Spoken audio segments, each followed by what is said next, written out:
What's up, YouTube? It's Eric, a Lions fan. Thanks for clicking on this video. Guys, I got a beer from Chicago, Illinois. Comes to us from the Goose Island Beer Company. This is a 2015 beer. This is the Matilda. It's a Belgian Style Pale Ale.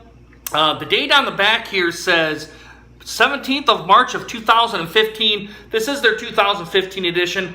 I don't know how well, if it's been purposely aged or if it's just a shelf turd. I don't really know much about this beer. I didn't do any research. I just grabbed it off the shelf, got out of the refrigerator, sat my camera up here and started a beer review. The last time I had this was about 6 months ago, maybe even longer than that. It was kind of overcarbonated. It's kind of spewed out of the bottle here. I don't know what the ABVs are. I don't even know if it's even listed on here, to be honest. I didn't take a real close look at the bottle here as I kind of went along here. It probably is on here. I just don't see it. 7% alcohol by volume in a 355 milliliter can. Like I said, it's a 2015 edition of Belgian Style Pale Ale. It says it's wild in character, a complex ale with dried fruit and clove aromas, and a satisfyingly dry finish. So, guys, I'm going to go ahead and try this one out again. I did not do a beer review on this one. I kind of grabbed it. I said it kind of looked very good. Can't remember what I paid for it. I don't even know if it's not even on here. I might have stuck it off. I can't remember what I paid for it. But like I said, I don't know if this is a purposely aged beer or if this is a beer from one that's kind of been a shelf turd. So it comes from the AB InBev family. Everyone knows the Goose Island's owned by AB InBev. To me, it doesn't matter to me if they're owned by AB InBev or not. It just means to me that they get a broader distribution base. That's another thing for another time. Let's put it that way. I'm not going to contaminate this video on this one. But guys, got my Samuel Adams glass out here. Let's crack this open. Let's see what we get. Let's see if it goes over-carbonated and kind of gushes out again here, guys. Apologize for the lighting. I'm going to have to get something in here to project light here on my face. Apologize, guys. Let's open this up.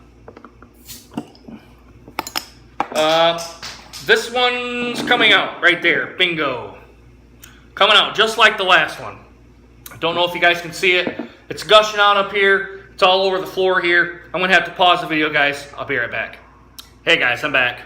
Finally got it all cleaned up here. It kind of did the last time I had the beer, kind of did the same thing coming right out of the glass here. I'm going to bring this back here just a little bit. But it was the same kind of thing, kind of a delayed reaction. Kind of just came up and gushed over the glass here. I got some here on the floor here a little bit. Yeah, I mean, I honestly, I don't know if it's a shelf turd or not, but let's get away from that. If it is, let me know down in the comments, would you? All right, guys, I'm going to bring it back here into the light. White soapy head, small to medium bubbles on the top, small to medium large on the sides. Probably comes from that overcarbonation issue of coming up and gushing out of the glass. It has settled down here to a 2-finger head pour, and it's starting to come down. Although I have my fan on here, so it probably has something to do with it here. Guys, as I hold it up to the light, I'm getting big Belgian aromas even as it came gushing out here as well. Looks kind of a burnt orange, maybe somewhat of a copper color, but I think the burnt orange color is probably the best way to describe it. Kind of down here, kind of gets darker as you head up towards the bigger part of the bowl here on the Sam Adams glass. But let's get an aroma test on it, guys. Let's see what we get. Getting the spices from the Belgian Style Ale that's on here.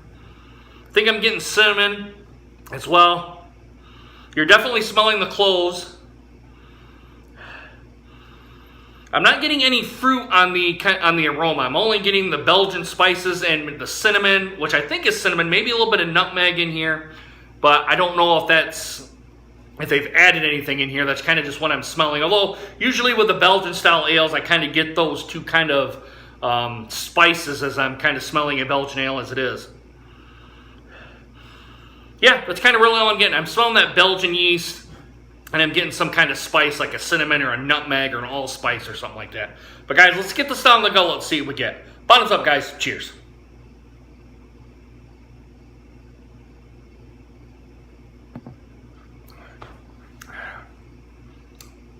You know, if it had a little bit of carbonation, it wouldn't be a bad beer, but now it's kind of flat. The taste is flat. I'm getting the Belgian style yeast. I'm getting light notes of I'm getting the light notes of the cinnamon and the nutmeg. Maybe there's allspice in here, but I don't necessarily know if that's what it is.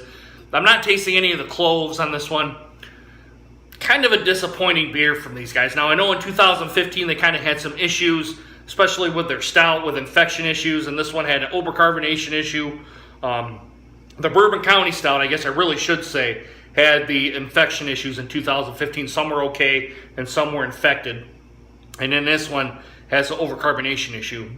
But I don't know if that was purposely done to try and help the beer out, or if, because it's 2015, it was purposely aged and purposely overcarbonated, or if it was meant to be drunk fresh and was meant to, and it just ended up being overcarbonated anyway from some other factors. I'm not gonna ask Goose Island anything like, you know, hey, I had an overcarbonated beer, blah blah blah, all that good stuff. I think they probably had enough complaints on the beer as it is. I think it's a well-made beer. It's just that it's flat now because of the overcarbonation issue, with the carbonation come up and out of it, and with the somewhat of an aggressive pour that I gave, it probably didn't help it at all. But I don't think if I would have probably even gave it a aggressive pour, I probably would have still gotten a flat beer. That's kind of what I'm tasting, is a flat Belgian pale ale. It does have the pale ale notes too. It is kind of the medium bodied to me, even though it's flat. It's a flat medium bodied beer. I am kind of disappointed that it kind of gushed out, because I was hoping to get another one and wouldn't gush out. Maybe all these beers are like that for this one. But I'm kind of conflicted on this one, guys. I want to give it a B, but I don't think it deserves a B score. I'm going to give it a, you know what, I'm going to give it a 75. I'm going to give it a C. And it's mostly due to the overcarbonation issue on here. Maybe it's a shelf turd as well. I don't think it's a bad beer. I think if they kind of could maybe do this style again and maybe kind of learn from their experiences last time and maybe not overcarbonate it, I think you would have it probably an excellent beer on your hands here. Probably very least would be a B plus on this one. But overcarbonation issue, and I don't know if it's a shelf turd or not based on the overcarbonation issues. That's what's had. I don't even remember what I even paid for this beer. I think it was like $4.99 or something like that. I think a 75 is a fair score for this one. I could go lower, but I think it's a good enough beer based on what I'm tasting. It's just really flat, and I'm not really getting much else from the beer other than the light nutmeg and the light spices and the Belgian yeast that I'm getting.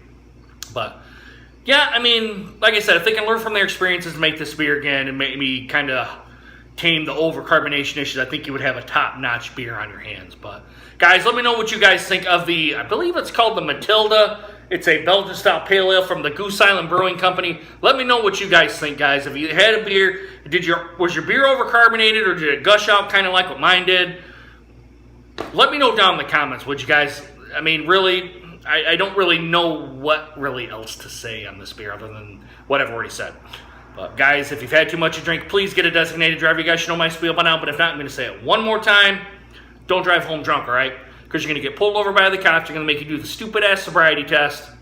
And then you're going to get thrown in the back of a cop car, get a free ride to jail, have court fees and possible prison time. And then if you hit or kill somebody, you guys, you know you're going to be in the slammer for a while. And if you kill yourself, all you've done is hurt your family and friends. You put yourself 6 feet under, okay? Just sleep off your buzz. Get your car the next day, all right? Get an Uber, a taxi, a Lyft. Have the bartender get you a ride. Have someone at the bar call and get you a ride. Because if you drive home drunk, you guys, you're going to have thousands upon thousands of dollars worth of fines. And if you just end up just having your car impounded, that's really the worst thing you really got to worry about. A couple $100, proof of insurance, proof of ownership, get your car out, all right? All right, guys, come back. I don't know when this is going to be uploaded, but come back. I'm going to say tomorrow, but so come back tomorrow when I get another beer out of the fridge, and we'll see how it does, all right, guys? Don't really know much more to say about this one. All right, guys, I really hope you guys enjoyed this video, and hope to see you guys again soon. Deuces, guys. Take care.